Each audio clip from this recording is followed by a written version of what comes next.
So I think HPBs, many of the emergencies that I talk about in this session are actually, in my opinion, general surgical emergencies, and they do belong to the skill set of the emergency general surgery. But I think also that's the reason why this talk has been given today. This day is organized today. I think it's very important that the general surgeon has a broad skill set, including the right upper quadrant. Another thing I think is very important is that acute gallstone disease is an emergency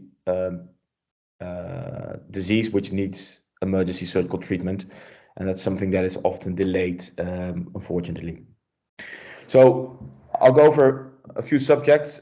I'll start with some acute pathology, so the biliary pathology, and something about pancreatitis.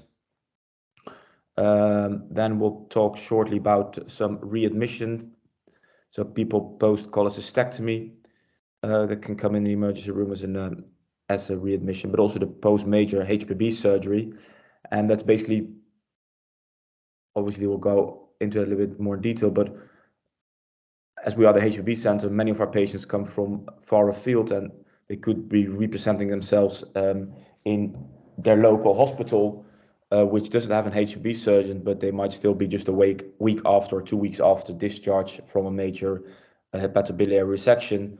And it's very important that at the local hospital, the right treatment is started and the right things are done.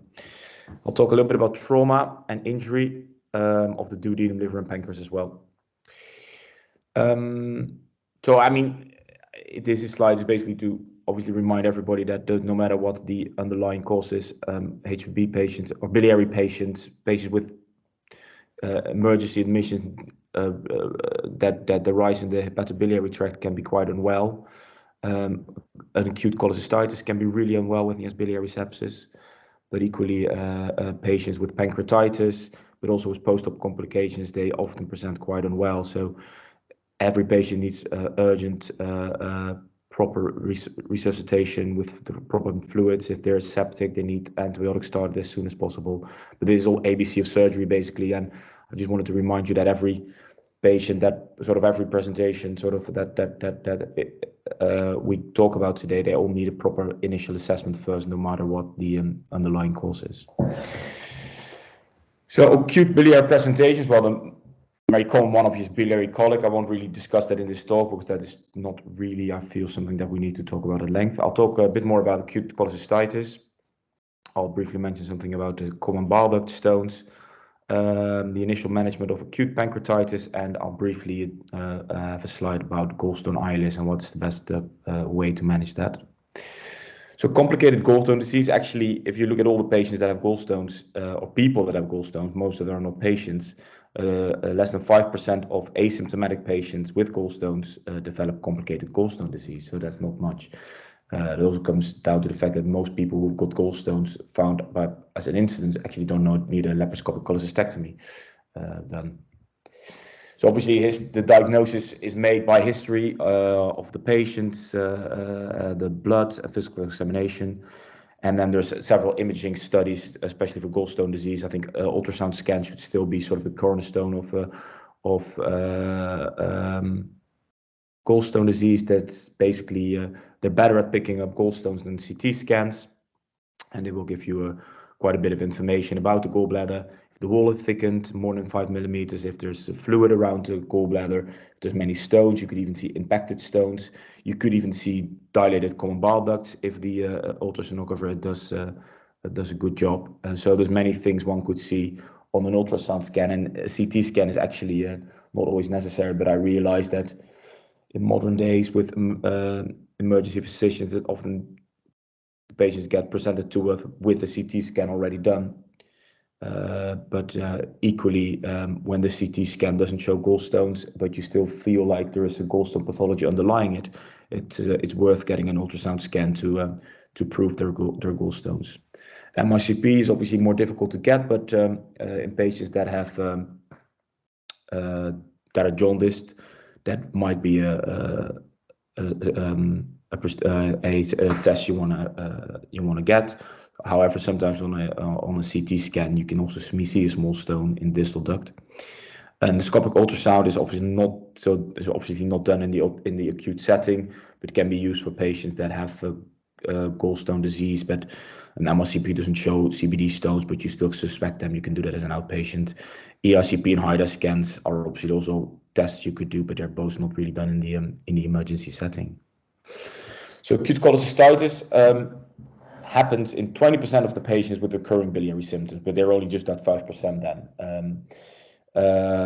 It's a common indication for hospital admission, and so over the last sort of decade in the United States, I don't have the UK numbers here, I'm afraid, but there's a 44% admission increase due to gallstone disease.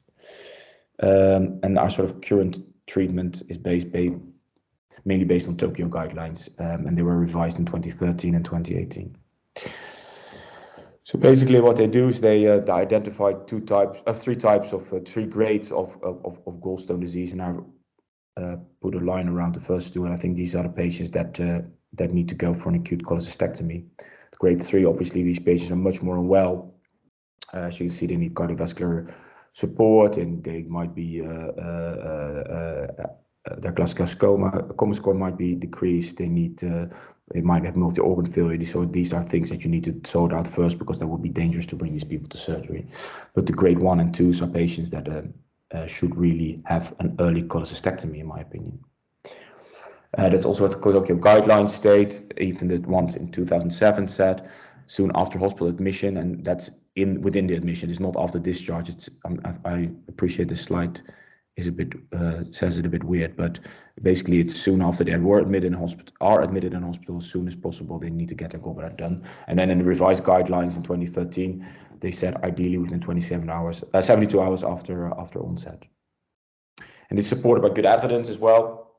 This meta-analysis shows compares first delayed versus early cholecystectomy. And basically said everything early is within a week and everything delayed is after a week, which is a very tight timeline in my opinion, but still early cholecystectomy was associated with lower overall cost and less days of work, a shorter length of stay, and although they had a bit of a longer operating time in the early laparoscopic cholecystectomy group. But again, so as the Tokyo guidelines in 2013 said, ideally to done within 72 hours. At that stage, actually, the gallbladder is not that difficult yet. There's a lot of edema. You can take it out of gallbladder fossa quite easy. If you wait a bit longer, there might be some more adhesions, and it gets a bit more challenging. But up to a week after onset of symptoms seems safe. However, in the Tokyo guidelines in 2018, they said that although they propose early surgery, they don't really. It doesn't really matter in their in those guidelines how much time has passed. I'm not 100% agreeing with that. I just think if you're more than a week or 10 days after onset of symptoms, it might be quite a daunting cholecystectomy. Especially when the inflammatory markers are really high, you might have to reconsider if doing a cholecystectomy in that stage is a sensible thing to do. It's also cost effective to do an early laparoscopic cholecystectomy. So the first randomized controlled trial is done by the Marcus Buchler, who is a famous HPB surgeon in Heidelberg, and he showed that the overall morbidity was lower, the length of stay was lower, and the costs were lower in the early laparoscopic cholecystectomy group. And similar in the UK cohort, although the cost did not differ that much, the quality of life was better in the early cholecystectomy group. I'm not sure why this is not working now. And then should you do the cholecystectomy? I think in-house is better than out of hours. Although there was no difference in sort of the main outcomes one would see after laparoscopic cholecystectomy in the study, there was more sepsis and pneumonia in the out-of-hour group. You could argue that maybe these patients were more unwell, so they would have had their operation done out of hours because of that. But I think doing a gallbladder in the middle of the night, or even an appendix in the middle of the night, I don't think is very sensible. So I think you should do it in daylight hours when there's more people around, and when you get into trouble, people can help you out.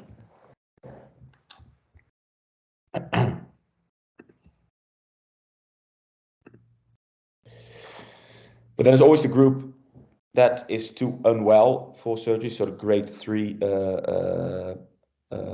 patients or patients that are just clinically very unfit for surgery. So then we can still do the cholecystostomy drain. That can be considered as a sort of first alternative for high-risk patients to get them out of trouble. We saw that during COVID, the COVID trials showed that we had an increase of patients getting cholecystostomy drains. I think it's a good way to sort people out. However, you have to be careful that you're not too liberal with cholecystostomies, because they have got a high morbidity as well, and patients with drains is not a very comfortable thing. So you have to select the patients well for that. You have to make sure that you only give the really unfit patients that are unfit for surgery that stage a drain, and not put drains in everybody that you deem slightly older or comorbid or these things. You have to look very well at them. And there's some data to support that as well.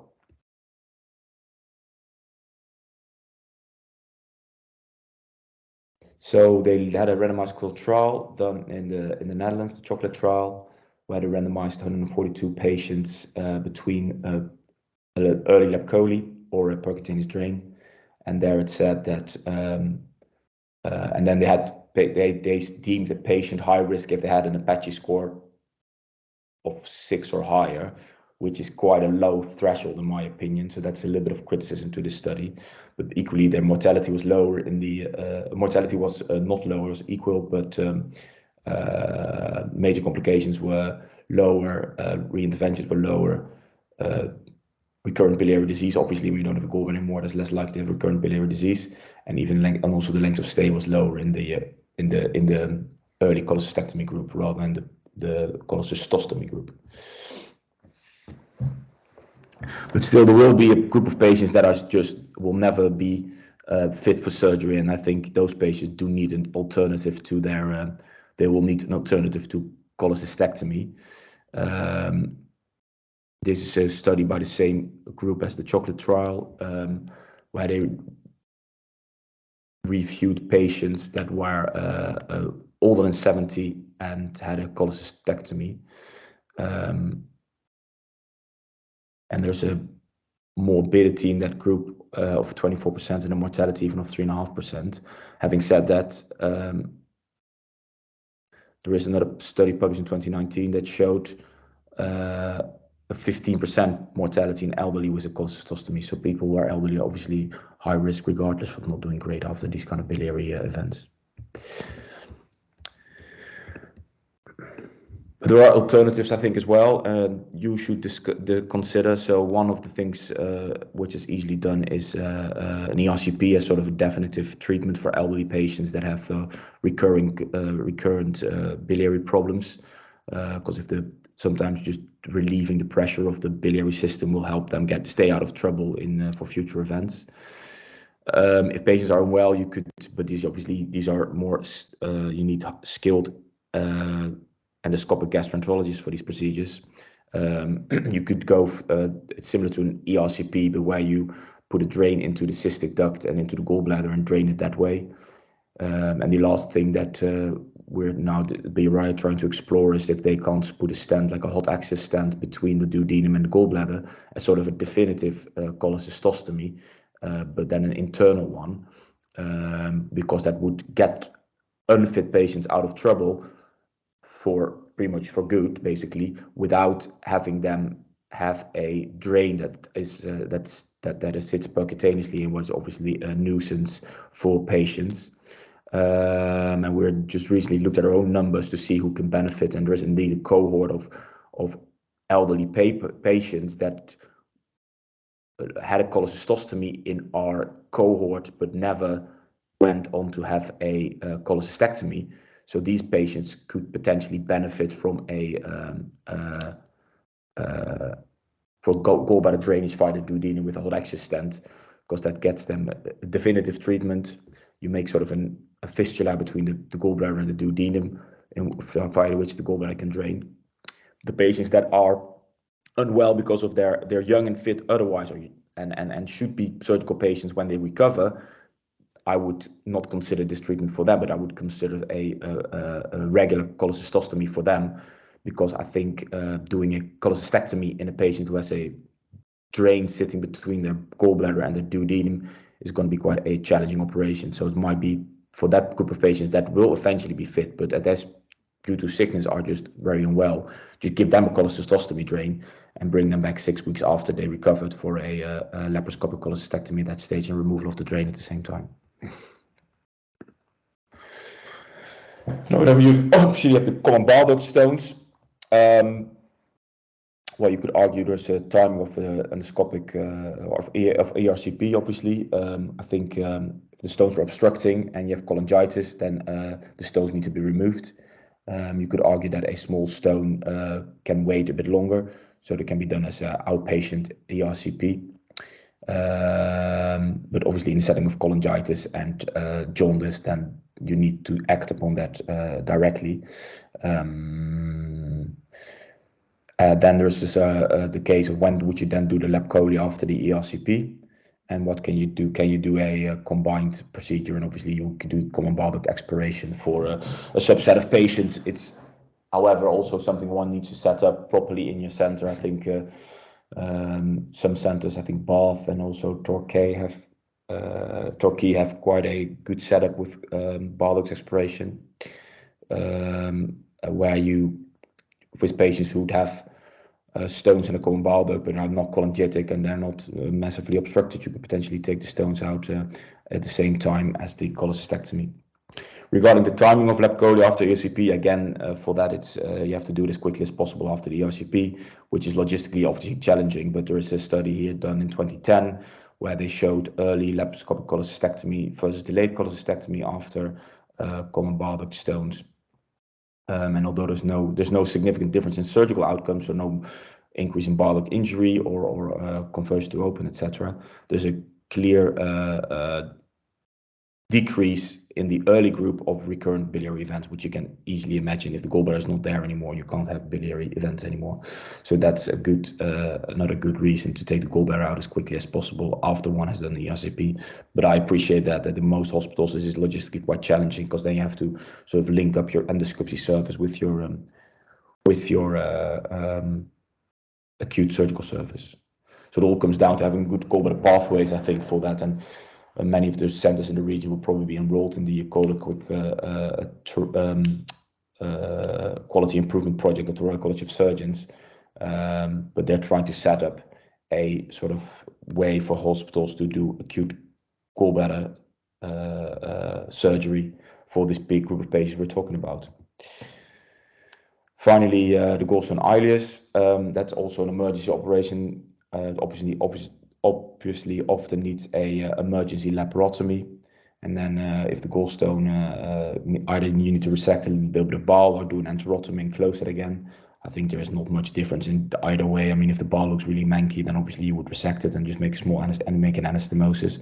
An enterotomy, where you open close the bile clearly, and that is also something that could potentially leak. If you say, well, I don't want to do resection because there's chance of leaking, and enterotomy has, in my opinion, especially in small bowel, pretty equal chance of leaking. So I think you should just do what you feel most comfortable with, and definitely resist the temptation to perform a cholecystectomy at the same time, because there's often a big fistula between the gallbladder and duodenum. You don't always have to take the gallbladder out in the end of the day, because if there's a big fistula anyway, then there's often no real reason for the straining. But in some young patients, you could, after consulting them properly, in a sort of elective setting, discuss with them gallbladder removal. But equally, then you have to obviously realize you have a hole in the duodenum to deal with at that stage as well. So for this bit, I think acute cholecystitis requires emergency surgery, or actually acute gallbladder disease requires emergency surgery, in my opinion, in the fit and suitable patients for surgery. So laparoscopic cholecystectomy for complicated gallbladder disease sooner rather than later. I think all the trials looking into this show that there is less readmissions, less recurrence of biliary problems after if you have an early gallbladder removal, or once the gallbladder is out, it obviously can't give you a lot of trouble anymore. The operation won't get much easier if you wait, in my opinion. I mean, clearly, as I said earlier, you know, if you're 14 days in and there's a very high CRP and all these kind of things, you might just want to give the patient some time to recover. But it's still going to be a very nasty operation when you see that patient 8 weeks down the line on your day case list. So for surgical ease is not a good argument not to do the operation quickly. And I think gallbladder drainage should be reserved for high-risk patients only. And then so going forward, hopefully more centers will be able to offer sort of internal drains for the really high-risk patients. And then the high-risk patients that are only high-risk because of that pathology at that stage could get a cholecystostomy to just tie them over until you can do the operation 6 or 8 weeks later.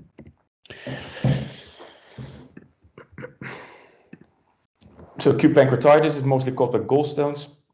Obviously some alcohol as well, ERCP is another risk factor, and then there's a long line of risk factors which I won't discuss in this setting, but the most common one is obviously alcohol and gallstones.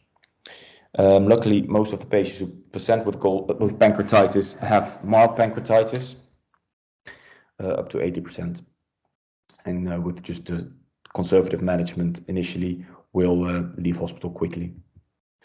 So diagnosis, I mean, this is pretty much very common knowledge to all of you here, I think. But so it's epigastric pain, constant radiation to the back, the lipase or amylase is more than 3 times the upper limit of normal, and CT findings of pancreatitis. If you have 2 of the 3, that's enough to diagnose pancreatitis. And well, they always say CT is no place in the initial diagnosis of pancreatitis, because if you have the first 2, then you should be able to make the diagnosis. However, again, most of the patients undergo CT regardless, so we often have a CT on the day of admission. So lipase and amylase, important to know that they're mostly elevated in the first sort of 24 to 48 hours, and then they sort of decline again over the next 7 days, and they can be until they're totally normal. And even with severe pancreatic necrosis, the amylase and lipase can be completely normal. So the level of elevation doesn't correlate with severity of pancreatitis, even at the onset. Even when patients got a very high amylase or lipase, that is not a predictor for severe pancreatitis. Lipase might have a larger diagnostic window. So you could argue that doing a lipase in acute pancreatitis is enough. You should better do a lipase rather than an amylase. But you have to be careful that cause of lipase or amylase can be due to other things as well. And one of my sort of pet peeves when I was still doing general surgical calls as a trainee is that as soon as the lipase was high, then the surgeon was called, but there are other options there, and then people didn't really look much further. But I think people need to realize there's other reasons, and some of them clearly are surgical as well, but still it's not just amylase or lipase elevated in blood is a pancreatitis. That's something one needs to remember. So the differential diagnosis has ulcers, mesenteric infarction, all these kind of things that are here. So it's important that you don't overlook other causes that could be equally severe and just blindly go for the amylase. So again, 80% of the patients have mild pancreatitis, so without organ failure, and they recover quite quickly with some minor interventions, but 20 to 25% develop more severe pancreatitis. We can predict severity a little bit with patients with a very high CRP or an Apache score more than 8, but again, the predictive value of this is still a bit marginal in all fairness. Again, the imaging, we shortly discussed that earlier. I would always do an ultrasound scan to investigate for stones. Again, a CT is not initially needed, but if the diagnosis isn't clear, you can always do a CT scan, and that could potentially also rule out some of the other diagnoses that are potentially cause for raised amylase. But it has a very important role for monitoring progress. And then there are obviously the endoscopic ultrasounds, the MRCPs and the ERCPs. That also have a role in acute pancreatitis. The initial management, fluid resuscitation is important, but you have to be careful. Initially, it was like a very high amount of 4 liters in the first 24 hours or something, 48 hours. They've come back from that a bit. It's now more a moderate rate, and Ringer's lactate seems to have a slight benefit over other. So Hartmann's, so Ringer or Hartmann's has a certain benefit over other liquids. Pain control is important. Patients have a lot of pain, so PCA, have a low threshold for PCA. Best is to have normal enteral feeding. If that's not possible, then consider an NJ feeding tube if patients don't eat in the sort of first 72 hours. I mean, again, finally, TPN can be an option, but enteral feeding clearly has a benefit. And there's definitely no place anymore for prophylactic antibiotics in the acute phase of pancreatitis. So, what's the sort of thoughts behind fluid resuscitation? Basically, what happens in pancreatitis, you get sort of the smaller blood vessels in the pancreas sort of get obstructed, and that gives necrosis. So if you get proper fluid resuscitation, you get proper perfusion of the pancreas, and that should prevent necrosis. It reduces the SIRS response. It prevents multi-organ failure.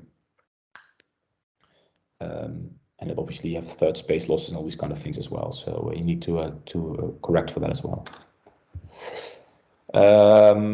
So which fluid so I've already mentioned that few meta-analyses have now shown that Hartmann's or Ringer's lactate are better, the best, have the slightly better outcome in patients. And there's a big, it's very good to randomized controlled trial recently published in New England Journal of Medicine, where they clearly showed that moderate fluid resuscitation basically prevents all these sort of secondary complications due to high fluid resuscitation. So a lot of people get aggressive fluid resuscitation, but they also get pulmonary edema and all these kind of things. So and they don't really have much benefit over the patients with moderate fluid resuscitation. So it's very patient guided. So you have to really reassess the patient, monitor their urinary output, and just over the overall clinical picture. So I sometimes come in the ward after a weekend on call. We got a patient handed over, and then suddenly they're still on a lot of fluid, but they're sitting in bed and feeling really well. They should have had their fluid decreased over the weekend much sooner than later, basically. What timing of surgical intervention? Or any intervention. So there's two important studies. If you look at firstly at laparoscopic cholecystectomy, again, it's indicated in mild pancreatitis as soon as possible. I'll go into that a little bit later. And ERCP is actually not indicated even if patients have common bile duct stones, as long as they don't have cholangitis. So patients that have cholangitis will need an ERCP, but patients who have severe pancreatitis but don't have cholangitis with it should not have an ERCP in that initial setting. The Poncho trials, the trial that looked at the laparoscopic cholecystectomy, and again, they looked at early versus delayed, so within 72 hours of randomization or after a month of randomization. And again, well, this is pretty much easy to understand that if you take the gallbladder out, there's less chance of recurrence and less chance of new biliary symptoms in the waiting period. And there's no difference in safety outcomes again. So again, a very important study to underline the paramount necessity for early laparoscopic cholecystectomy.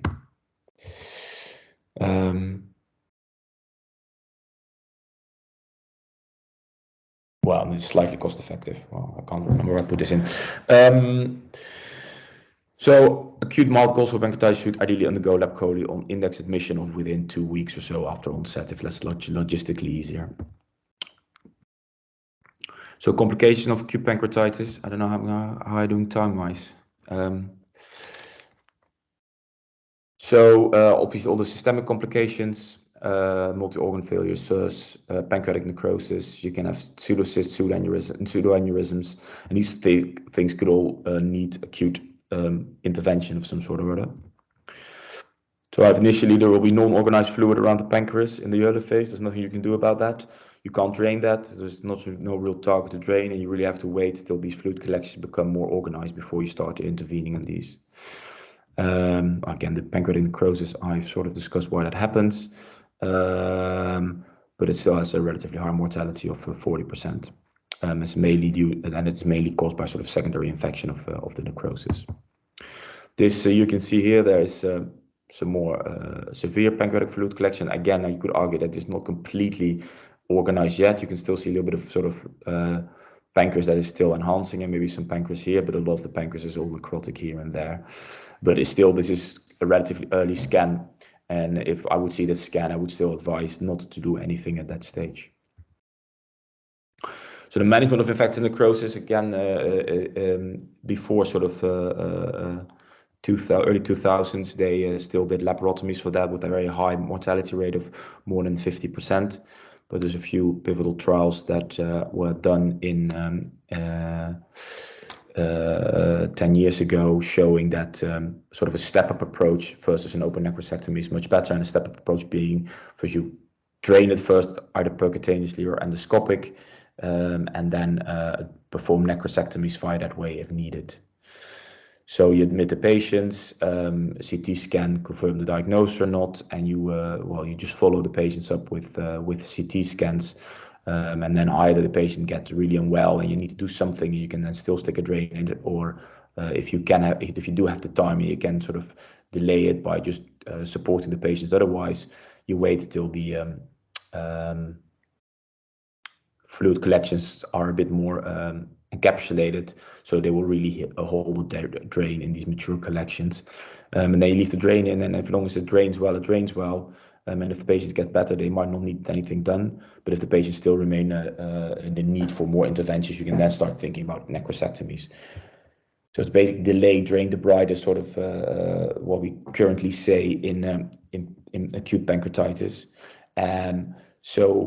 Which also means that not every patient with necrotic collections of the pancreas gets to the next stage. So you can have necrotizing pancreatitis with a necrotizing collection, but by just with conservative management get better, and then the body will clear up the collection itself.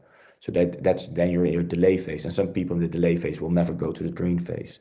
If you then go to the drain phase, and on the left hand side you see where you can place a percutaneous drain, and on the right hand side there's two ways of putting an endoscopic drain. The top one is a hot axius, and the bottom one are two pigtail stents. So sometimes just putting a drain in is enough. You could even upsize the drain if it's a percutaneous drain, and it can be enough for the patient to get out of trouble. And not all the patients who have a drain per se need a necrosectomy. And then some patients that get to the that are too unwell or need more interventions, you can start doing necrosectomies. And then you can again either do that endoscopically or percutaneously, depending on the center where the patient is. And obviously, when these patients are in DJHs and they need endoscopic necrosectomies and endoscopic drainage, they will have to come to the BRI. But equally, then a percutaneous drain can obviously be placed in the local center. There's no need for that patient to come to a HPB center. Obviously, for necrosectomies and such, at the moment, the provision is that we do that here in the BRI rather than leave the patient locally. But patients can travel back and forth between the hospitals to facilitate this. So because at the end of the day, acute pancreatitis is a general surgical diagnosis. It's not something that a HPB surgeon per se needs to be involved in all the time. Obviously, we're very happy to advise, and we've got a good referral system set up at the moment. But we, over the last few years, we've managed to keep a lot of patients in their local hospitals with good advice from us, and only get them over when they actually need a surgical intervention that can only be done by a specialized center. Moderate fluid resuscitation. Guided by the patient's clinical picture, that's the way to go when it comes down to fluid resuscitation. So that the days of filling them up with liters and liters of fluid in the first 24-48 hours are clearly over. For mild gallstone pancreatitis, early gallbladder removal is indicated as soon as possible. And obviously, complex pancreatitis requires a multidisciplinary approach, because some collections are more amenable for percutaneous drainage, some more for endoscopic drainage. So an early chat about that with the right people is important. And obviously there are some other HPB emergencies, jaundice or emergency presentations. Some are in the setting of malignancies, for instance, pancreatic ductal adenocarcinoma blocking the common bile duct in the pancreatic duct, or same with common bile duct carcinomas, ampullary cancers, but even gallbladder cancers. And obviously patients with chronic pancreatitis can have calcification ahead of the pancreas, causing them emergency admissions. Again, the history is important in this. Painless jaundice obviously is often an indication for a malignancy, but if they have chronic alcohol consumption, all these kind of things, then you could also think they have chronic pancreatitis. So imaging, again, an ultrasound scan in patients with jaundice is always a good idea to rule out gallstones. And a CT scan, if you can't find the gallstones, then you should think, is there something underlying? And obviously patients with a higher age are more likely to have a cancer than a 21-year-old. I think it's very important, especially in the jaundice patients, to realize when to intervene. And I think when you find a cancer with jaundice and dilated ducts, before you do anything, is to get in touch with the HPB center, because there are patients that have pancreatic cancer that don't need to be drained but can have an emergency Whipple, or sometimes they need to be drained but they need to have some tissue taken by endoscopic route first, and the drain can then actually be of a nuisance. So before you do any interventions in a patient with pancreatic cancer, you need to make sure that you discuss that with the HPB center. The treatment you can do initially in the local center, in the non-HPB centers, is obviously, again, ABC of surgery, fluid resuscitation. You have to correct clotting because patients are jaundice, their liver function is impaired. Optimize nutrition. A lot of patients have a low albumin with jaundice. Starting a creon and BPI early in patients with the setting of a malignancy will really help optimize them if they would ever come to surgery or even chemotherapy. And if there's an infection, obviously start antibiotics. So the other admissions you can see are the postoperative readmissions. Okay, so a few minutes. Well, the most common possible readmissions will possibly likely be related to gallbladder procedures, but equally after major HPB surgery and often pancreas surgery, which is more prone to complications. Patients can be readmitted in their local hospital, and they need to be dealt with properly by their local surgical team, in my opinion. So gallbladder could be bleeding, but it's more often within 24 hours. So it's very rare that it, I think, happens, but it could be a day case lab coli who comes back the night of surgery with bleeding, then obviously deal with that. Bile leaks can be just a cystic stump leak or some leak from the gallbladder fossa. An abscess, which obviously a bit later on. A retained stone is another reason for patients to come back into hospital. Bile duct injuries. And for major HPB cases, it's often related to the pancreas joint. Pancreatic fistula. Sometimes these patients had a pancreatic fistula before they left hospital, or it's a delayed pancreatic fistula, and then often a sort of very dangerous complication is bleeding due to pseudoaneurysms, and that needs quite urgent intervention. I think it's very important for emergency rooms to realize that when the patient comes in, they need to get a surgical opinion as quickly as possible, because the patient obviously needs to be stabilized as any other patient, but there needs to be a quick intervention and proper intervention. So bleeding does not need a laparotomy, but rather needs a proper CT assessment with a CTA, and then interventional radiology, for instance. So in these kind of patients, I think low threshold to discuss with the HPB center is paramount.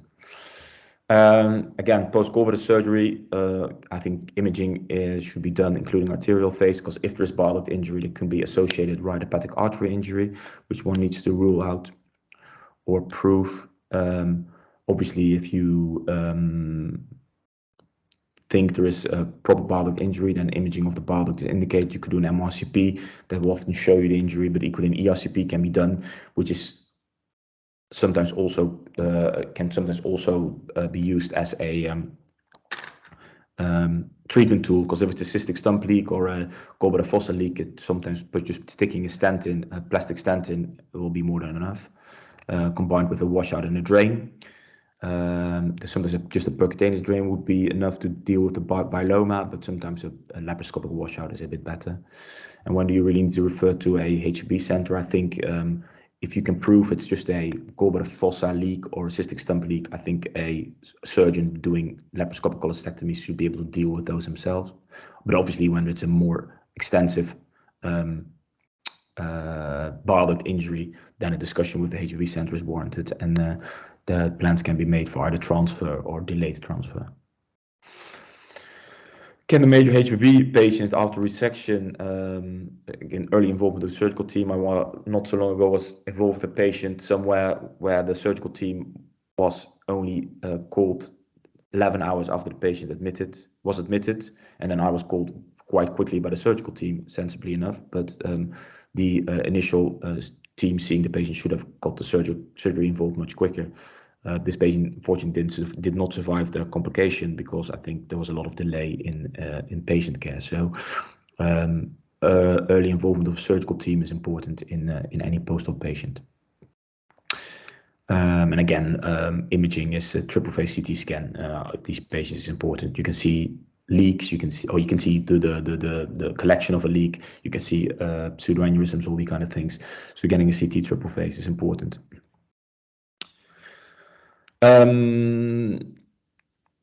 So early discussion with when do you discuss an HPB center early? I think in the first presentation of especially pancreatic and biliary malignancies, a liver cancer that you find on a scan in a patient, I mean, that can just go through an MDT because patients are often not unwell with that. But a pancreatic or biliary problem where they're obstructed, that obviously needs early discussion in order to get the patient on the right pathway. Bile duct injury, which is more than just a cystic stump leak or a leak from the gallbladder fossa. And I think all major post-op resections that are unwell and get readmitted locally, they need discussion with us. I think I'm sort of out of time now, isn't it? Yeah, you've got about 2 minutes left. Yeah, I mean, the next slide will be on more trauma. And I think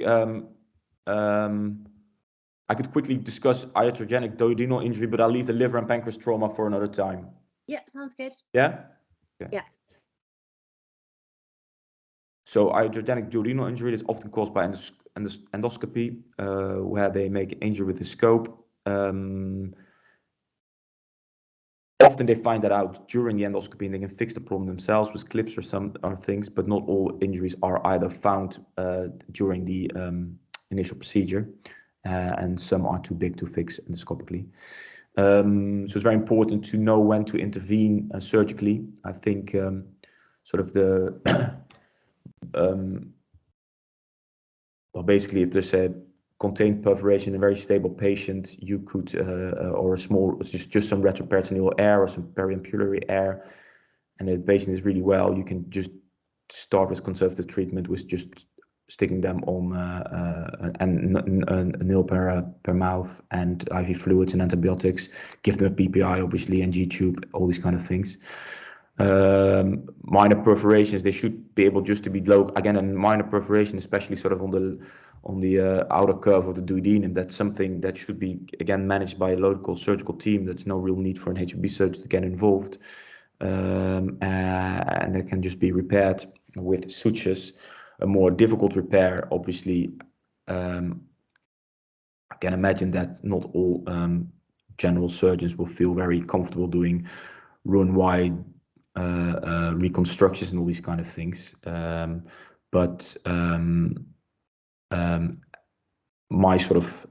still sort of feel that the duodenal injury is something that is a general surgical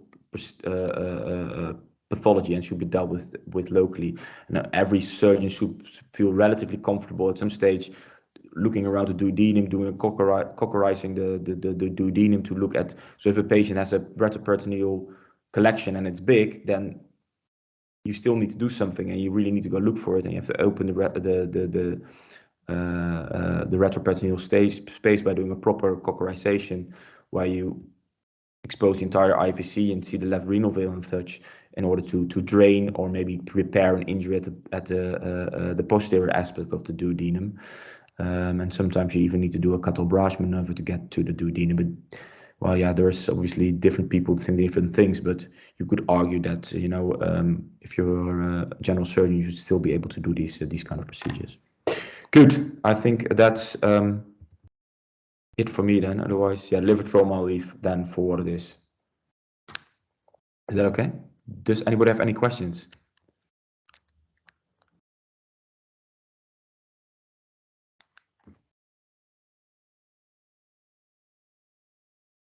Perfect. Well, thank you so much, Mr. van Laarhoven. That was a really, really interesting talk, and certainly focused on a lot of topics that we come across on a day-to-day basis, especially on our on-call. I'm sure if anybody has any further questions, they can email me and I'll certainly forward them on to you, if that's okay. All right. Thank you so much. Thank you so much. Bye-bye. Right. So